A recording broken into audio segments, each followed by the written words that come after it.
Hello everyone and welcome to bankers academy. There is a good news from the SBI. जैसा कि मैंने आपको SO का notification जब 30 अगस्त को आया हुआ था, 30 अगस्त को, तो मैंने आपको बोला था उस वक्त कि आपका जो एसबीआई पीओ या फिर जूनियर एसोसिएट की नोटिफिकेशन है वो विद इन 10 डेज़ आ जानी चाहिए, और ऐसा ही हुआ है कुछ।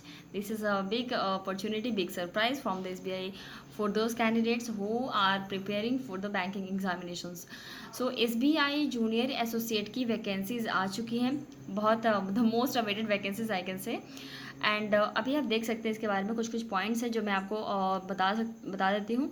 तो आपका जो रजिस्ट्रेशन जो है वो 7th सॉरी सितंबर से स्टार्ट हो रही है और 27 तक, 7 to 27 you have 20 days to have registered on this. Okay, इसके अलावा अगर बात करते हैं तो एक चीज़ और यहाँ पे कुछ कुछ पॉइंट्स हैं जो मैंने हाईलाइट कर दिया है, सम इम्पॉर्टेंट पॉइंट्स जिसे आपको समझनी चाहिए।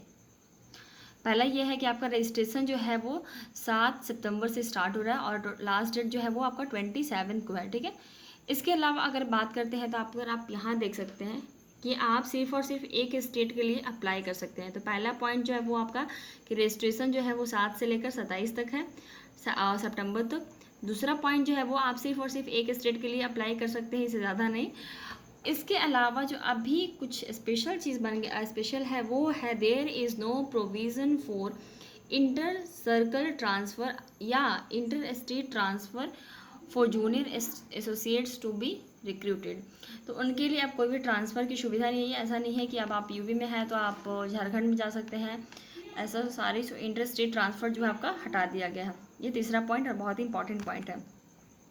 इसके आगे अगर नीचे चलते हैं और उसके अलावा जो प्रीलिम्स एग्ज़ाम होगा, आप यहाँ पे देखिए कि प्रीलिम्स एग्ज़ाम जो है वो आपका कंडक्ट होगा नवंबर में, ठीक है। और जो आपका मेन एग्ज़ाम होगा वो आपका कंडक्ट होगा आपका दिसंबर और जनवरी, ठीक है, दिसंबर 2022 में, या फिर बात करें जनवरी 2023 में। तो बहुत सारी अभी आपके पास अच्छा खासा टाइम है। वैकेंसीज भी ठीक ठाक है, 5008 वैकेंसीज आपके पास टोटल। तो देखिए यहाँ पर आपका जो वैकेंसीज है टोटल वो आपका हो गया 5008 वैकेंसीज है, और बैकलॉग में आपका 182 वैकेंसीज है, ठीक है, आपका टोटल मिलाकर बैकलॉग में।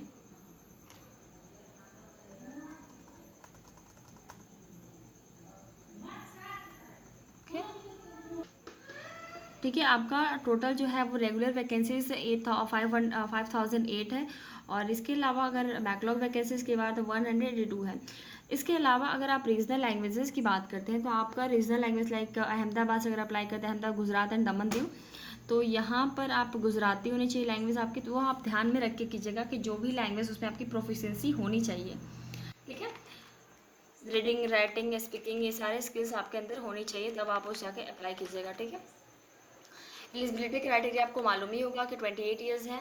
इसके लिए आप यहाँ पे देख सकते हैं कि आपका जो पॉइंट्स दिया हुआ है यहाँ पर, ठीक है, यानी कि आपका डीओबी जो है वो 1/8/2022 के बाद के नहीं होनी चाहिए और 2/8/1994 के पहले की नहीं होनी चाहिए, ठीक है। ये सारी चीज़ों का आप ध्यान में रखिएगा। इसके अलावा बाकी सारे जो भी स्पेशल एग्जामिनेशंस की बात करें तो आप देख सकते हैं, आपको पहले भी आपने एग्ज़ाम दिया होता है। एग्जामिनेशंस का जो पैटर्न है वही है प्रीलिम्स एग्ज़ाम में English, numerical ability and reasoning ability आपके 35 एंड 35 क्वेश्चंस रहेंगे। मार्क्स भी वही सेम है, 30, 35 एंड 35, यानी कि 100 questions, 100 marks and 60 minutes you have. जो दूसरा है वो है आपका मेन एग्जामिनेशन, जो कि फाइनल एग्जाम होगा आपका प्री और मेंस में। तो मेन एग्जामिनेशन जो है वो जनरल अवेयरनेस हो गया, जनरल इंग्लिश हो गया, and quant section, reasoning and computer aptitude. तो आपके जो नंबर ऑफ क्वेश्चन हैं ये सारा आप डिटेल्स में दिया हुआ है, ठीक है। ये सारे आपके लैंग्वेजेज हैं जो सारे दिए हुए, मतलब उसे आप ध्यान रखें। बाकी जो भी है आपको मालूम ही है। इसके अलावा सबसे इम्पॉर्टेंट चीज़ ये है कि बहुत सारे लोग ऐसा होता है कि फॉर्म भरते वक्त डिक्लेरेशन पर ध्यान नहीं देते हैं।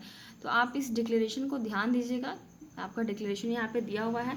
इस चीज़ को हमेशा बहुत बार ऐसा होता है कि आप फॉर्म फिल करते थे लाइक कि अरे यार मैंने तो डिक्लेरेशन गलत डाल दिया, तो इस चीज़ पे आप हमेशा ध्यान दीजिएगा, ओके। इसके अलावा और भी इम्पॉर्टेंट पॉइंट कि जो भी आप एक किसी स्टेट के लिए अप्लाई करते हैं, जिस भी यूनियन टेरिटरी या फिर जिस भी स्टेट के लिए अप्लाई करते हैं, तो उन सारे स्टेट्स के सेंटर्स होंगे, यहाँ पे सेंटर्स के बारे में दिया हुआ है, आप इस चीज़ को भी ध्यान रखें। ओके, तो ये सारे आपके जो डिटेल्स हैं, एक ओवरव्यू मैंने आपको दे दिया है। और नोटिफिकेशन ठीक है, 5008 टोटल नोटिफिकेशन है, बैकलॉग में भी आपको मालूम चल गया है। और तो उम्मीद करते हैं आपके पास अच्छा खासा टाइम है, एक अच्छा शेड्यूल बनाइए। और इसके अलावा आपके पास बहुत टाइम है, अभी 2 महीने, इवन यू हैव 2 मंथ्स, तो अच्छे से तैयारी कीजिए और एकदम फोड़ दीजिए, ठीक है। Thank you so much for watching this video. And अगर आपको कोई भी डाउट्स वगैरह हो या फिर कोई सजेशन हो तो प्लीज़ कमेंट जरूर कीजिए। और thank you so much for watching this video.